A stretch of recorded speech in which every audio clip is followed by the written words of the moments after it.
Nah, saudara, hampir selalu setiap krisis yang terjadi di dunia ini akan diikuti dengan maraknya keyakinan orang bahwa akhir zaman sudah dekat, saudara. Sebagai contoh, di tahun 91 ketika terjadi perang Irak, di mana saudara lihat di news, ada jenderal yang terkenal berhubungan dengan perang Irak, yaitu Jenderal Powell yang baru meninggal beberapa hari yang lalu. Nah, di tahun yang sama itu, di tahun 91, ada seorang teolog yang terkenal bernama John Walvoord. Dia seorang presiden dari DTS, Dallas Theological Seminary, seorang ahli eskatologi, yaitu ilmu akhir zaman. Beliau menuliskan satu buku yang berjudul Armageddon, The Oil and the Middle East Crisis. Nah, dalam waktu 10 minggu saja, buku ini terjual 1 juta eksemplar. Luar biasa, fantastisnya. Nah, saya percaya orang membeli buku ini bukan hanya karena ditulis oleh John Walvoord, seorang presiden DTS, tapi saya yakin karena orang memang cenderung ingin tahu kapan Yesus datang kembali, supaya orang-orang percaya khususnya bisa bersiap-siap apa yang harus dilakukannya. Nah, untuk itu saya akan membawakan satu tema yang saya beri judul Sikap Menantikan Kedatangan Tuhan Yesus. Nah, Tuhan Yesus sendiri menuliskan bahwa di masa-masa kedatangannya akan ada tanda-tanda. Dan Tuhan Yesus itu baik sekali, saudara. Dia bukan hanya memberikan tanda-tandanya, tapi dia juga memberikan sikap-sikap apa yang harus kita lakukan untuk menyambut kedatangannya. Nah, khususnya dia menulis di Matius. Yang saya maksudkan adalah Matius pasalnya yang ke-24 dan pasalnya yang ke-25. Kalau saudara punya Alkitab yang tertulis itu baik, karena saya tidak akan membaca seluruhnya, tapi saya akan membacakan ayat-ayat kuncinya saja yang saya akan bahas, saudara.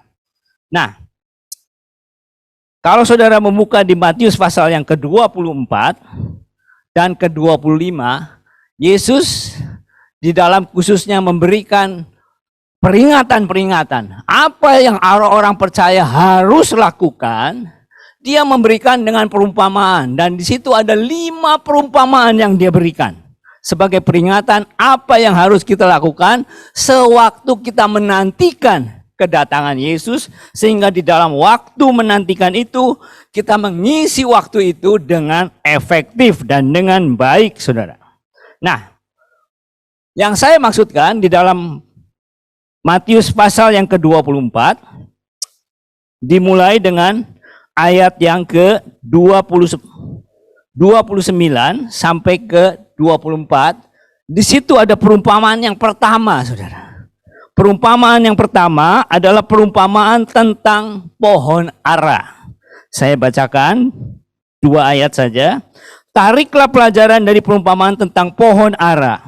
Apabila ranting-rantingnya melembut dan mulai bertunas, kamu tahu bahwa musim panas sudah dekat.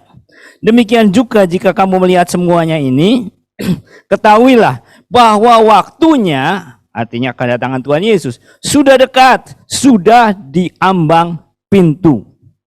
Nah, saudara, khususnya di masa-masa krisis-krisis yang baru-baru saja terjadi, yaitu COVID ini, saudara, waduh, orang prediksinya luar biasa. COVID dari mana, bagaimana caranya, bagaimana vaksinnya, bagaimana nanti kalau 70%, bagaimana kalau 80%, bagaimana kalau 90%. Wah, hebatnya, prediksinya luar biasa, saudara. Tiap hari kita dapetin di WhatsApp grup itunya. Ini saking hebat. Tapi Tuhan Yesus berkata, memang kamu lihat pohon ara, kamu ahli, dan itu pasti terjadi. Tapi tanda-tanda akhir zaman, kamu harusnya lebih tahu lagi. Karena itu pasti akan terjadi. Kita prediksi 70%, 80%, belum tentu terjadi, bisa salah. Tapi yang Tuhan berikan, dan Tuhan berikan warning-warningnya itu itu pasti akan terjadi. Dan kita diminta untuk paham tentang ini, mahir tentang ini. Supaya pada waktunya nanti kita akan siap sedia. Nah, selanjutnya di pasal yang ke-24, dikatakan begini, saudara. Tetapi tentang hari dan saat itu tidak seorang pun yang tahu. Malaikat-malaikat di surga tidak, dan anak pun tidak. Hanya Bapa sendiri. Saudara akan melihat nanti di 5 perumpamaan ini, kata-kata ini akan diulang-ulang secara eksplisit maupun implisit. Bahwa engkau tidak tahu kapan waktunya, tapi kamu harus bersiap-siap. Ini diulang-ulang terus. Nah, di ayat selanjutnya,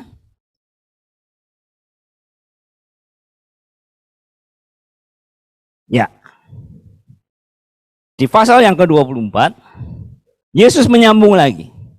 Sebab sebagaimana halnya pada zaman Nuh, demikian pula halnya kelak pada kedatangan Anak Manusia. Sebab sebagaimana mereka pada zaman sebelum air bah itu makan dan minum, mengawin dan mengawinkan, sampai kepada hari Nuh masuk ke dalam bahtera, dan mereka tidak tahu akan sesuatu sebelum air bah itu datang dan melenyapkan mereka semua. Demikian pula lah halnya kelak pada kedatangan Anak Manusia. Perlu diperhatikan, saudara, di zaman Nuh ketika Yesus berkata begini, kesenangan-kesenangan dunia itu terbatas. Makan, minum, kawin, mengawinkan. Tapi kalau Alkitab ini ditulis pada zaman sekarang, saudara bisa menambah listnya. Kesenangan dunia ini bukan hanya makan, minum, kawin, mengawinkan, tapi ada piknik, holiday, kuliner, shopping, dan sebagainya, dan seterusnya, saudara. Nah, Yesus sedang berkata, hati-hati dengan gaya hidup hedonisme ini yang dilakukan di zaman Nuh, karena kamu tidak tahu kapan akan tiba. Sebab itu, Yesus berkata melalui perumpamaan pohon ara ini, dia memberikan warning yang pertama, yaitu sikap hati yang berjaga-jagalah. Sebab kamu tidak tahu hari mana Tuhanmu datang kembali. Diulang lagi, kamu tidak tahu. Karena itu berjaga-jagalah. Sebab itu hendaklah kamu juga siap sedia. Nah, seperti saya pernah katakan, siap sedia di dalam bahasa aslinya atau sepadanan bahasa Ibraninya adalah hit kadasha, dari akar katanya kadosh, kudus. Karena itu siap sedialah, hiduplah dalam kekudusan, karena Anak Manusia datang pada saat yang kamu tidak duga. Kembali diulang-ulang, kamu tidak tahu, tapi jaga-jagalah, bersiap sedialah. Jangan sampai terikat dengan gaya hidup hedonisme seperti pada di zaman Nuh. Pak, apakah nggak boleh makan minum, nggak boleh piknik, nggak boleh pesta ulang tahun, pesta anniversary, pesta ini, nggak boleh holiday? Boleh. Tapi maksudnya hedonisme itu, kalau dibandingkan beribadah kepada Tuhan dan hedonisme, itu pilih beribadah kepada Tuhan. Bukan memilih yang ini, ini mah belakangan aja bisa. Lalu prioritas hidup kita, hati kita terpikat kepada hedonisme, kepada hal-hal yang ditawarkan oleh dunia. Kepada itu, Yesus memberikan perumpamaan pohon ara ini dengan pesan berjaga-jaga. Bersiap sedialah senantiasa, karena kamu tidak tahu kapan waktunya. Itu yang pertama, saudara. Yang kedua, dia memberikan satu perumpamaan lagi. Kalau saudara punya Alkitab dalam LAI, saudara bisa lihat di ayat selanjutnya, di Matius 24, ayatnya yang ke-45 dan ayat sampai ayat ke-51. Kembali saya tidak akan baca semuanya, tapi saya akan bacakan beberapa ayat di situ. Ayat 46. Berbahagialah hamba yang didapati tuannya melakukan tugasnya itu ketika tuannya itu datang. Akan tetapi apabila hamba itu jahat, nah ini satunya lagi. Tadi hamba yang setia, yang satunya lagi hamba yang jahat. Akan tetapi apabila hamba itu itu jahat dan berkata di dalam hatinya, Tuanku tidak datang-datang. Lalu ia mulai memukul hamba-hamba lain dan makan minum bersama-sama pemabuk-pemabuk. Maka Tuhan hamba itu akan datang pada hari yang tidak disangka-sangkanya dan pada saat yang tidak diketahuinya, dan akan membunuh dia dan membuat dia senasib dengan orang-orang munafik. Kalau versinya Lukas, senasib dengan unbelievers. Di sanalah akan terdapat ratapan dan kertak gigi. Kembali saudara, sikap yang kedua yang Tuhan Yesus katakan adalah, hendaklah di dalam mengisi waktu-waktu penantianmu, engkau mempunyai sikap seperti hamba yang setia. Bersikaplah seperti hamba yang setia. Karena, seperti tadi saya katakan, ada statement yang diulang-ulang. Kamu tidak tahu kapan waktunya. Di dalam 5 perumpamaan ini, ada 3 out of 5. Yang ini yang pertama, lalu yang selanjutnya akan dikatakan statement yang mirip. Statementnya adalah lama. Lama tuannya tidak akan kembali. Lama pengantin pria tidak datang-datang. Lama tuannya yang akan menagih talentanya tidak kembali-kembali. Nah, ini diulang-ulang, saudara. Saya pikir-pikir kenapa ya? Kenapa Tuhan nggak kasih tahu exactly kapan? Saya pikir-pikir kalau kita dikasih tahu kapan tahunnya gitu. Saya yakin kebanyakan orang akan siap-siapnya kalau udah dekat. Kalau masih jauh, masih kumat gitu. Hedonismenya masih kuat dan sebagainya. Itu sebabnya Tuhan nggak kasih tahu. Nah, di perikop yang ini, perumpamaan yang ini, kita belajar sesuatu hal, saudara. Satu hal itu adalah, ini dikatakan begini, saudara. Hamba yang jahat ini berpikir tuannya tidak datang-datang. Lalu dia berbuat jahat, dia berbuat selfish dan sebagainya. Bahkan menganiaya sesama pelayan Tuhan. Tapi hamba yang setia dikatakan, dia nggak peduli kapan tuannya datang ini. Dia tetap setia melakukan pekerjaannya, dia setiap melayani Tuhan. Tanpa tahu kapan tuannya akan datang. Saya mau beritahu saudara. Sikap yang kedua yang Tuhan ajarkan begini, mengajarkan kita begini saudara. Seperti yang saya katakan ya, setiap krisis datang, orang semarak untuk pengen tahu kapan datangnya. Supaya apa? Supaya nanti kalau misalnya 3 bulan lagi, saya siap-siap nih. Saya jadi rajin melayani, rajin berdoa, rajin sebagainya. Nanti kalau udah lewat, kumat lagi gitu ya. Ini, kumat lagi. Nah, melalui perumpamaan ini, kita belajar sesuatu bahwa barometer hamba yang setia, apa yang Tuhan peringati melewati perumpamaan ini, barometer kesetiaannya bukan dilihat pada waktu dia datang, lalu hamba yang diketahuan sedang bekerja, bukan begitu. Tapi hamba yang tuannya datang tidak datang, lama atau tidak, hambanya terus melayani dengan setia. Itulah hamba yang setia. Melalui perumpamaan ini, Tuhan Yesus sedang memberi peringatan kepada kita dalam mengisi waktu penantian kita. Jadilah hamba yang setia. Setialah di dalam pelayananmu, setialah dalam pekerjaan baikmu, setialah dalam ibadahmu, tanpa tahu kapan Tuhanmu akan datang. Ini yang kedua, saudara. Perumpamaan yang ketiga yang Tuhan Yesus ajarkan adalah perumpamaan yang terkenal, baru beberapa 2 minggu yang lalu dibahas, yaitu perumpamaan tentang 10 gadis. 5 gadis bijaksana, lalu 5 gadis dibilang bodoh, saudara. Nah, saya tidak akan bahas terlalu banyak karena sudah dibahas sebelumnya oleh Pak Tulus 2 minggu yang lalu. Saya akan memberikan 1-2 hal saja di sini. Nah, gadis yang bodoh ini dikatakan bodoh karena dia tidak mempersiapkan atau tidak punya cadangan minyak untuk sesuatu di masa mendatang. Dan minyak itu kita tahu berguna untuk membuat api itu menyala. Jadi ada minimal 2 hal Yang kita bisa belajar di sini adalah kalau begitu gadis itu dikatakan bodoh karena gadis ini tidak mempersiapkan diri untuk masa yang akan datang. Dia tidak mempersiapkan minyaknya untuk masa yang akan datang, yaitu api yang menyala untuk waktu yang cukup panjang. Jadi dengan kata lain, gadis ini mirip seperti yang di zaman Nuh itu. Hanya hidup untuk masa kini saja. Hanya untuk sesaat ini saja. Tanpa memikirkan untuk yang waktu depan. Sedangkan minyak, yang pertama adalah tidak siap-siap.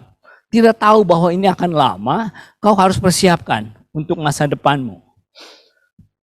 Yang kedua adalah minyak. Minyak dikatakan adalah sesuatu yang diperlukan untuk keep the fire burning. Untuk menjaga apimu tetap menyala. Tidak dijelaskan. Ini kan suatu analogi saja saudara ya. Jadi kita nggak usah terlalu meneliti sekali, namanya perumpamaan itu untuk menerangkan satu poin gitu. Kita tidak perlu menelaah terlalu teliti apa ini. Minyak ini apa? Roh Kudus mungkin ya, bisa juga. Tapi kan Roh Kudus juga nggak bisa dibeli saudara ya. Ini kan para wanita ini disuruh beli. Nah cuma membelinya pada waktu yang salah. Membeli bukannya nggak punya uang, tapi waktunya salah. Nah melalui hal ini, apakah minyak, saya boleh katakan minyak itu anything, segala sesuatu yang kau perlukan untuk to keep your fire burning. Apakah itu menjaga Roh Kudus dengan cara mendapatkan saudara dengan daily devotion? Kalau itu yang keep you burning, keep doing it. Kalau itu ibadah yang membuat keep you burning, apimu tetap menyala, rajin-rajinlah beribadah. Bersetialah di dalam ibadah. Kalau pelayananmu yang membakar api rohmu, setialah di dalam pelayananmu. Kalau itu evangelism, lakukanlah terus evangelism. Kalau itu memberi segala sesuatu talenta yang saudara punya, baik waktu atau harta, kalau itu yang membakar apimu dan tetap menyala sampai Yesus datang, lakukanlah itu dengan setia. Pokoknya lakukan. Belilah pada waktu yang tepat. Lakukan semuanya to keep your fire burning. Nah, saya percaya kalau orang yang apinya tetap menyala, mungkin saudara bertanya, saya ini apinya nyala apa kagak ya ini? Ada yang nggak tahu loh saudara, saking lugunya gitu saudara ya. Saya percaya kalau apinya menyala, itu saudara akan berapi-api untuk Tuhan. Baik melayani Tuhan, beribadah kepada Tuhan, atau apa. Tapi kalau saudara ada di dalam status di mana rasanya udah males, udah untuk nggak ada nafsu untuk Tuhan, nggak ada energi, itu tandanya apimu sudah mulai padam. Belilah minyak selagi masih ada, masih ada kesempatan. Baik, yang keempat adalah perumpamaan yang terkenal. Perumpamaan tentang talenta, saudara. Perumpamaan tentang talenta. Saya harap saudara sudah familiar dengan cerita-cerita ini. Saya tidak perlu baca lagi ayat-ayatnya. Karena saudara sudah sering mendengarnya dan juga sering mungkin membacanya. Tapi melalui perumpamaan yang keempat ini, Tuhan sedang mengajarkan kepada kita sikap hidup dalam menantikan Tuhan. Yang keempat adalah sikap hidup yang bertanggung jawab. Sikap hidup yang bertanggung jawab. Nah, kita akan melihat khususnya kepada hamba yang dengan 1 talenta tadi saudara. 1 talenta. Dikatakan begini. Kini datanglah juga hamba yang menerima 1 talenta itu dan berkata, Tuan, aku tahu bahwa Tuan adalah manusia yang kejam, yang menuai di tempat di mana Tuan tidak menabur, dan yang memungut di tempat di mana Tuan tidak menanam. Karena itu, aku takut dan pergi menyembunyikan talenta Tuan itu di dalam tanah. Ini terimalah kepunyaan Tuhan. Saudara, dari excuse, alasan yang diberikan oleh hamba yang dikatakan oleh tuannya hamba yang jahat dan malas ini memberikan excuse di dalam ayat ini, saudara. Dia berkata bahwa Tuhan adalah manusia yang kejam, yang menuai di tempat di mana Tuhan tidak menabur, dan yang memungut dari tempat di mana Tuhan tidak menanam.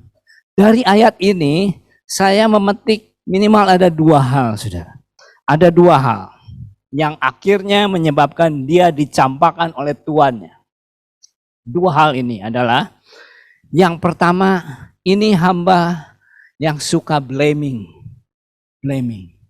Dia blaming, bahkan dia blaming tuannya untuk kemalasannya. Harusnya hamba ini rajin mengelola talentanya, tapi dia malas, dan pada akhirnya dia masih menyalahkan Tuhan lagi. Dia masih menyalahkan mungkin orang lain. Dia mungkin menyalahkan leaders atau apa. Ini gara-gara saya jadi malas gitu. Ini gara-garamu saya jadi bolos-bolos, jadi ini dan sebagainya ini. Udah males, blaming game. Ini hamba yang jahat. Yang kedua, dia katakan begini, Tuhan ini katanya adalah Tuhan yang kejam, di mana Tuhan tidak menabur dan memungut dari tempat di mana Tuhan tidak menanam. Saya menangkap ada spirit nggak rela nih, nggak rela. Jadi kalau saya mengelola talenta saya, nanti yang dapat kredit Tuhan, nanti yang dapat kredit orang lain. Nggak rela saya. Kalau saya melayani nanti saya capek sendiri. Nanti saya dapat apa? Saya dapat reward apa? Saya dapat pujian apa? Saya menangkap ada spirit yang nggak bagus. Dan inilah hamba yang jahat tadi. Karena dari dua hamba yang lain, ketika dia mengembalikan talentanya, mereka bersuka cita. Coba perhatikan kalimatnya. Dia berkata, lihat Tuhan, apa talenta yang Tuhan sudah berikan, aku lipat gandakan, sekarang jadi 10. Kepada yang 2, sekarang jadi 4. Nggak tahu apakah saudara akan membacanya dengan sinis gitu, hamba ke satu yang kedua. Lihat, sekarang jadi 10 gitu ya. Saya rasa nggak begitu. Dia akan sukacita sekali berkatanya. Lihat Tuhan, talenta yang Tuhan sudah berikan, aku lipat gandakan. Seperti anak kecil yang menolong pekerjaan ayah ibunya. Dia membuat breakfast atau apa, dia baru belajar. Dia dengan bangga berkata, Papa, Mama, Daddy, look, I made you breakfast. Itu enggak, lihat, breakfast, makan. Gitu. Enggak begitu. Pasti hamba yang ke-1 dan 2 ini punya sikap hati yang baik, yang sangat bangga untuk kemuliaan Tuannya. Tapi hamba yang kedua ini, yang punya 1 talenta ini dikatakan jahat dan malas, dia nggak rela tuannya dituduh nanti dapat kredit atas pelayananku, atas talentaku. Kalau nanti aku bikin karya apa, bikin apa, nanti yang dapat, saya nggak dapat kredit apa-apa. Itu bukan sifat yang bertanggung jawab di hadapan Tuhan. Yang lain, satu lagi yang terakhir di parabel ini, ada kata di dalam tanah. Karena itu aku takut dan pergi menyembunyikan talenta Tuhan itu di dalam tanah. Di dalam tanah. Saya menangkap ada sesuatu poin di sini yang saya mau bagikan adalah hamba ini hanya tertarik untuk menanamkan talentanya di dalam tanah. Di dalam tanah. Di bawah matahari saja. Tidak membuat sesuatu yang memuliakan Tuhan. Hanya di dalam tanah. Saya punya talenta apa? Wah, saya orang pinter.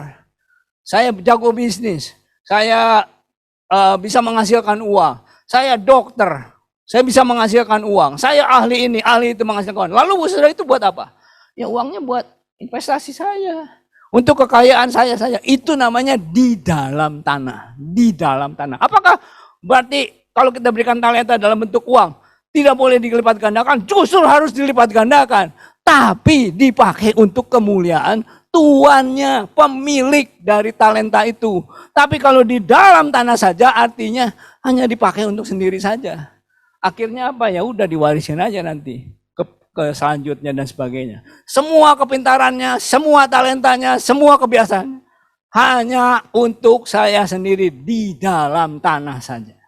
Dan itu yang Tuhan Yesus kasih warning melalui perumpamaan ini. Jadilah hamba yang baik dan setia. Hamba yang melipat gandakannya, rajin tapi untuk kemuliaan tuannya. Hiduplah dengan sikap hati yang bertanggung jawab. Itu yang keempat. Yang terakhir. Perumpamaan yang terakhir dituliskan di dalam perikop yang selanjutnya. Yaitu perumpamaan tentang domba dan kambing. Kembali ini perumpamaan, jadi jangan diteliti dengan terperinci. Pak, kambing juga kan dipakai dalam perjanjian lama untuk korban-korban dalam perjanjian lama. Bukan itu, tapi maksudnya kambing itu jelek, domba itu baik gitu ya. Jadi punyalah spirit seperti domba ininya. Saya membaca satu artikel dari seseorang yang biasa beternak domba dan beternak kambing. Dia membedakan dengan dua ciri sebagai berikut, saudara. Ya, katakan begini. Jadi melalui perumpamaan ini, kita sedang diajarkan untuk hidup tidak selfish. Domba itu mempunyai ciri-ciri makhluk yang tak berdaya, tidak bisa diandalkan, kurang berpikir panjang, konyol, nurut aja gitu. Gampang, disuruh nurut aja. Kambing sebaliknya. Wah, sangat mandiri, suka bertualang, keras kepala, gigih, rakus dan gesit. Bermasalah jika mereka lepas dari tambatan. Bisa sangat berbahaya. Domba, meskipun kelihatannya konyol, nurut aja. Gampang sekali. Saya ingat ada satu pendeta, Pak almarhum Pak Petrus Agung.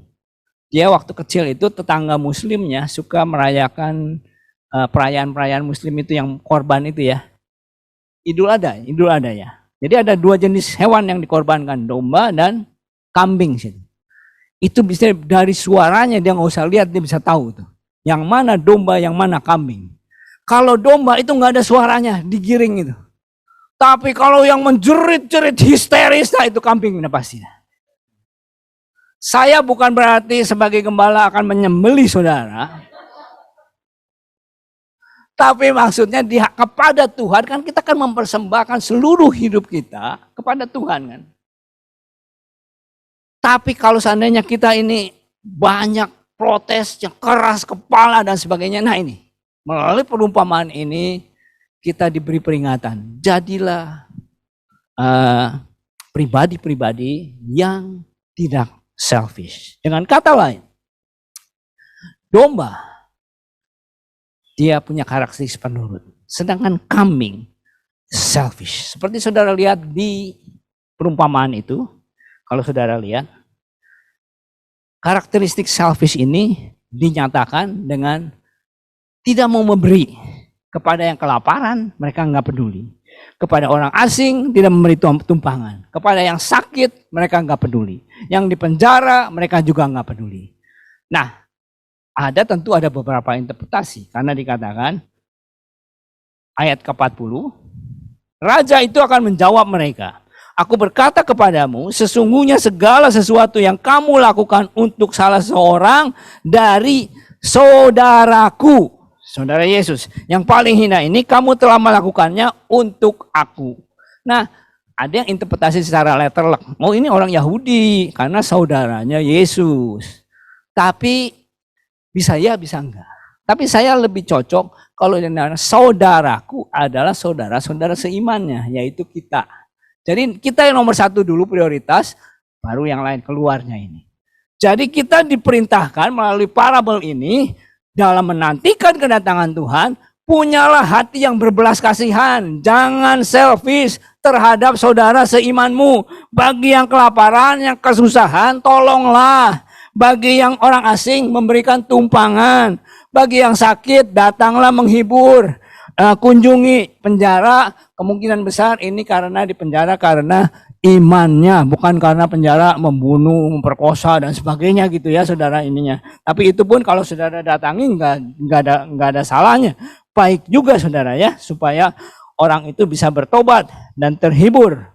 Nah, itulah 5 perumpamaan yang Tuhan Yesus berikan. Selain tanda-tandanya di pasal ke-24, kalau saudara mau tahu itu dibagi 4 golongan. Pertama, tanda-tandanya sejagat raya, alam semesta akan ada tandanya. Lalu mengecil, dunia nanti ada tandanya. Kebanyakan orang itu risau, panik gitu ya. Tapi hanya skalanya lokal, penganiayaan atau perang di Irak, perang di mana gitu. Ini global, tanda itu harus global. Jadi masih berjalan, akan berjalan terus. Lalu nanti ada tanda di gereja, lalu nanti ada tanda di Israel. 4 tanda itu diberikan di pasal ke-24. Saudara perhatikan semuanya. Tapi selain tanda-tanda itu, ada yang sudah digenapi, ada yang sedang digenapi, ada yang belum digenapi sama sekali. Seperti penganiayaan gereja, belum. Secara global belum. Kalau lokal-lokal banyak, di China dan sebagainya ada. Israel juga baru setengah jalan lah. Enggak ini sendiri. Tapi Tuhan Yesus bukan hanya memberikan tanda-tandanya, tapi juga sikap-sikap bagaimana kita harus wise, kita harus mengisi waktu-waktu dengan baik dan efektif untuk menyambut kedatangan Yesus itu, yaitu 5 perumpamaan tadi. Berjaga-jagalah dan jadilah setia, hamba yang setia, lalu bijaksana wanita, lalu bertanggung jawab, dan yang kelima, hidup dengan tidak selfish. Nah, sebagai take away home PR, saudara, saya berikan 3 renungan. Saya belum cantumkan di sini, tapi saudara boleh catat ya. Pak, dari mana saya tahu kondisi saya ini bagaimana? Yang pertama, kalau saudara mendengar kabar kedatangan Yesus 3 bulan lagi atau bagaimana, lalu saudara rasanya percaya dah ini percaya dah benar nih. Karena ini eklesia yang menubuatkan gitu ya. Oh enggak, kalau eklesia saudara langsung harus keluar ya, karena dibilang itu Mesias palsu, langsung keluar aja gitu saudara. Karena tidak ada satu orang yang tahu. Ini misalkan saudara percaya dah ininya. Lalu saudara cek, apakah saudara punya sikap gitu ya. Waduh, perubahan saya harus radikal nih. Saya harus merubah cara ibadah saya harus rubah cara melayani saya, cara memberi saya, dan sebagainya. Saya harus rubah total nih. Itu tandanya saudara belum siap sedia, belum berjaga-jaga. Semakin radikal perubahan yang anak lakukan ketika kedatangan Yesus sudah sangat dekat, semakin bukti bahwa saudara tidak berjaga-jaga. Itu yang pertama saudara. Ya bisa juga sombong gitu ya, kayak di Matius 7, kan aku sudah bernubuat, aku sudah melakukan mujizat, jadi nggak perlu bertobat dan berjaga, bisa juga saudara. Tapi ini kalau orang normal, saudara bisa cek begitu. Kira-kira bagaimana nih perubahan kita? Kalau tahu bahwa Yesus akan datang, apakah ada perubahan dalam hidupmu atau tidak?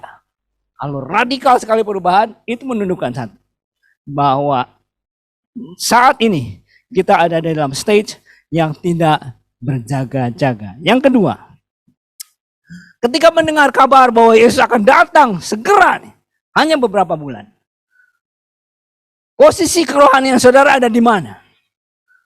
Apakah saudara mencari minyak orang lain atau saudara yang dicari? Kalau saudara mencari, itu tanda minyakmu kosong. Hati-hati. Belilah minyak selagi ada waktu. Apapun itu. Keep your fire burning. Yang ketiga, yang terakhir. Nah, ini saya ambil kombinasi dari yang talenta tadi, 5, 2, 1 talenta, dan juga yang kelima ini ya. Ini paling mudah, kenapa? Karena saudara nggak usah orang Kristen. You know this principle. talenta ini, yang hidup bertanggung jawab di hadapan Tuhan ini. Orang-orang non-Kristen pun tahu bahwa satu kali nanti mereka akan mempertanggungjawabkan kehidupan mereka, termasuk talenta yang mereka punya. Nah, ini juga menjadi pertanyaan bagi kita, perenungan buat kita.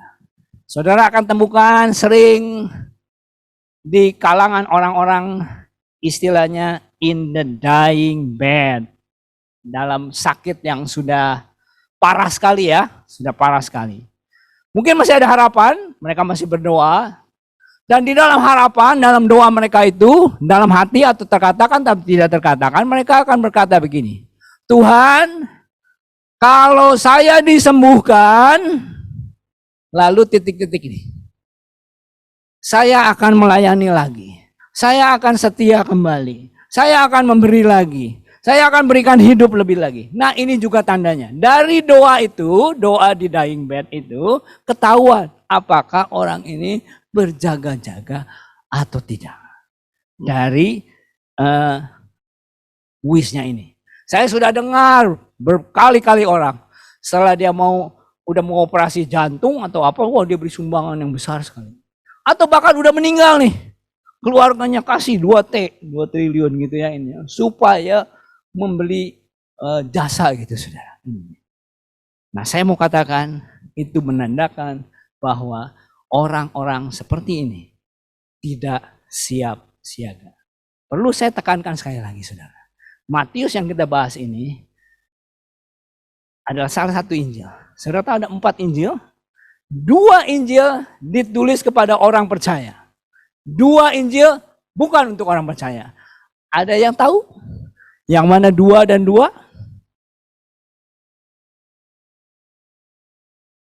Matius untuk orang apa? Untuk orang percaya. So, warning yang kita lihat tadi adalah untuk orang-orang percaya. Markus dan Lukas untuk orang bukan percaya. Yohanes untuk orang percaya.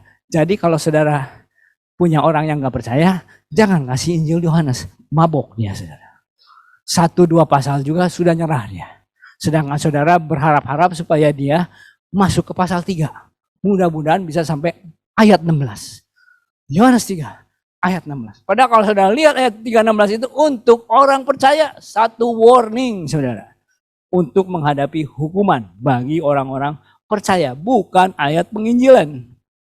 Tapi Matius adalah penginjilan, kitab yang ditulis untuk orang percaya. Tadi ada 3 hal yang saya berikan ke saudara untuk cek di mana status kita. Apakah kita siap sedia menghadapi kedatangan Tuhan Yesus yang kita tidak tahu kapan waktunya. Tuhan memberkati kita semua dan saya berdoa agar kita semua keluar dari tempat ini bersiap siaga, berjaga-jaga selalu. Tuhan memberkati.